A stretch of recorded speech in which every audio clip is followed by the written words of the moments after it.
Welcome back to Ebb and Flow Creative Co. My name is Emmy.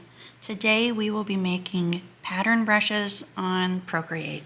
So to get started, I'm going to show you a couple of pattern brushes that I've already made. I've been really enjoying making them lately. And these are like small detailed ones, so I will zoom in on the screen. But this is one, and it's small flowers.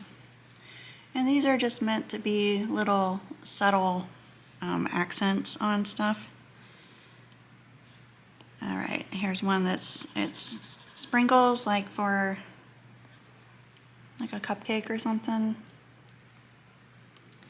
And then I made this fun circle one. And it's just, if you zoom in, then it's really bad, but you can see it's just concentric, or not concentric, just kind of goofy looking circles all together. So I will show you how to make them and then how I use them, because that's just as important. I am starting with a square canvas because for brushes they have to be square. So I'm using a 3000 pixel by 3000 pixel canvas, and it's 300 dpi. I've already started it, so you wouldn't have to watch me draw, which it can be kind of boring. So to start with, I made a black layer. It's pretty hard to see, but it's there. The black layer is the background for the brush. I've also gone into the drawing guide and turned it on. It's under canvas, and then we're going to edit the drawing guide.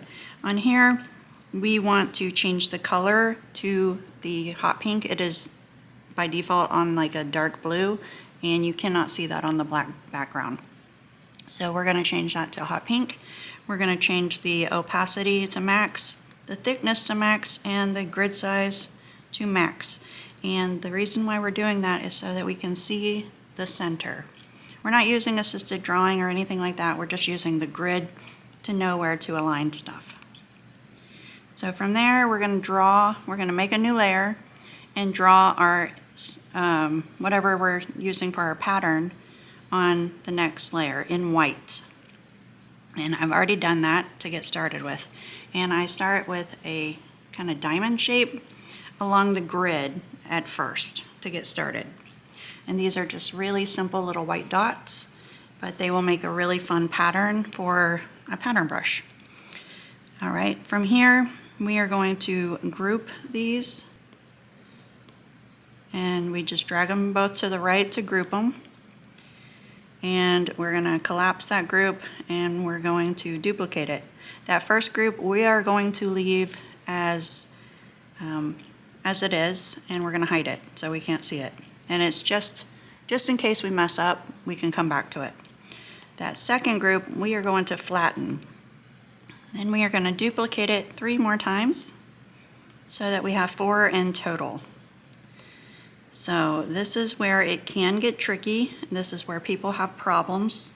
And I'm going to share my secret for making it just absolutely easy to do, and it just snaps into place every single time. So I'm going to hide some of these other layers so that we're only working with one, so it's not confusing. We are going to click the selection tool. Under snapping, we're going to make sure that magnetics and snapping is turned on, and the distance is set to max, and the velocity is max. And this is really important. This is the most important part of all. If you're having trouble snapping, make sure that this setting is correct. It is just, it's amazing how well this works. All right, so we have that set. And we are going to drag it to the other corner. And it just snapped into place. For the next one, we'll do the same thing. And make sure you're not shrinking it. Just drag it into place. And then the same thing for the next layer. And this feels scary, but you have your other layers preserved So it's fine. All right, now you're left with the center area that is empty, and that is where you'll be drawing your next layer. So on top of those layers, because it has a black background, has to be on top, you will start a new layer and you're going to draw that stuff. So make sure you have the right brush. I'm just using a monoline brush that I made for myself. I know there's a monoline brush that's default, but I've made like a special one that I really love. And we're just going to continue drawing and kind of try not to line them up in this case. And we're just going to fill in the spot and try not to leave like a weird empty space. My dog is sleeping and dreaming, and she's very cute.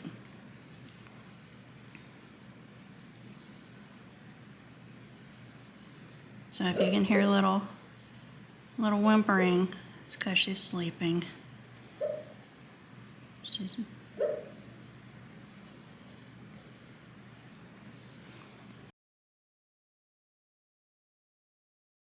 And so it's pretty full now. And so we will group all of these together again and collapse the group. We're going to duplicate it again, turn off that bottom one, and on this one we are going to flatten it and duplicate it again. But this time we're going to make it smaller. And so for this, it is easier if you turn them all off. Turn off the layers you're not using. So we're going to drag that little blue dot into that corner. And it'll snap right in because we have the snapping turned on.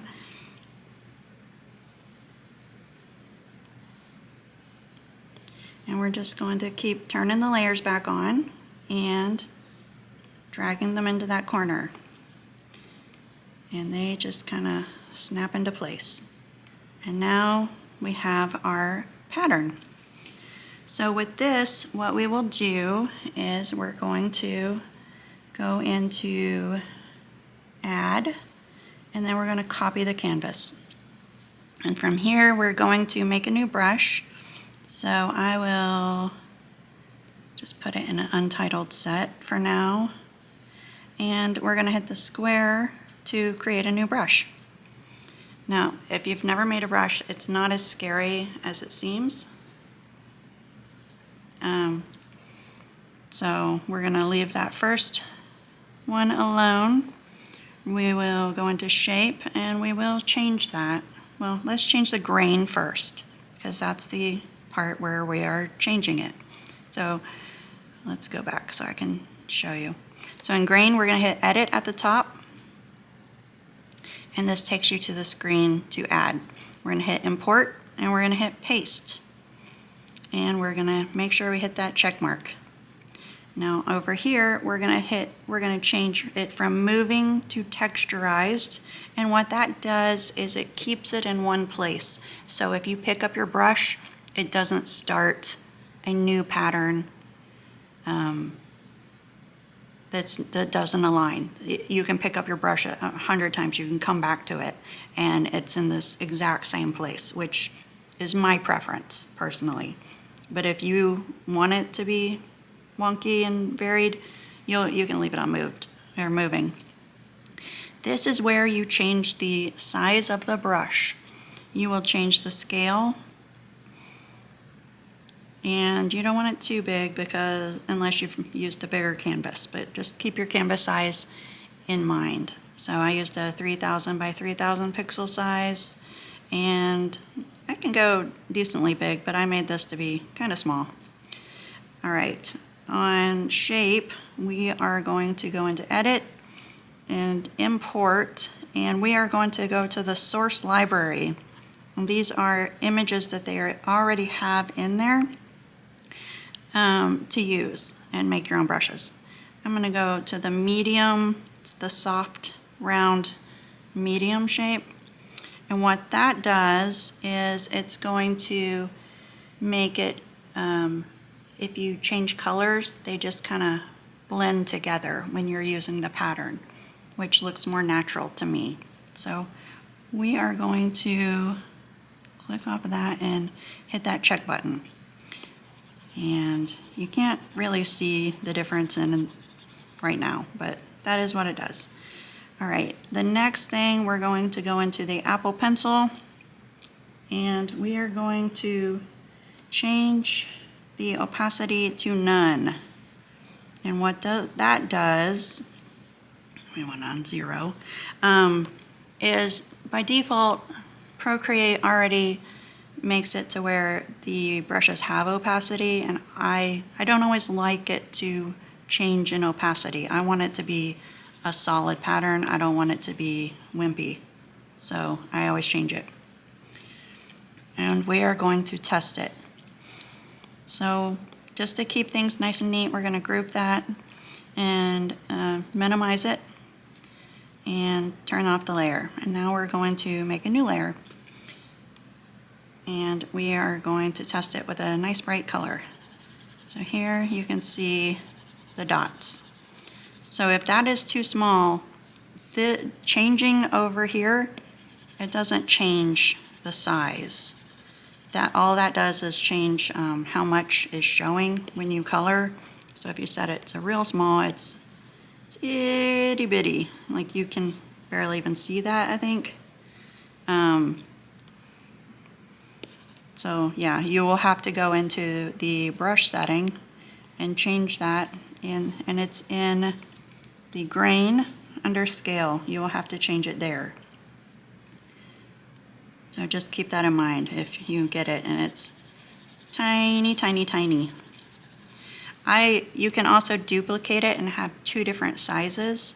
So you can pull it to the side, duplicate it, and go into that one and make one little bitty and make one big. And that's a way to make more than one brush with the same amount of work. And I really enjoy doing that. So I will show you how I use the brushes now. All right, so this is a just little quilt block that I drew. And I'm gonna go in here, I'll keep it on red, and I'm gonna set this peach colored block to alpha lock. This is a destructive way to do it, and I'll show you a non-destructive way to do it as well. So you can set it to alpha lock and then color on top, and it adds pattern to just that one shape. The other way that I like to do it is, let's turn it off of alpha lock. From here we're going to make a layer on top and we're going to set it to clipping mask. This is a non-destructive way to use it. And it will still just color on top, but it's on its own layer, so if you want to change the color, you can. And it's just a really fun way to add pattern and colors, pattern and texture to an illustration. So for this pink one, I'm going to do kind of a hot pink. Let's see. All right. And we're going to change it to a brush that I already made. We'll change it to the stripe. And isn't that a fun way to add texture or pattern? So I find this process really addictive, and I find that all I want to do once I start doing it is make more pattern brushes, because I find it very fun. And I'll add one more just to show you. All right, this is a dotty one, another dotty one.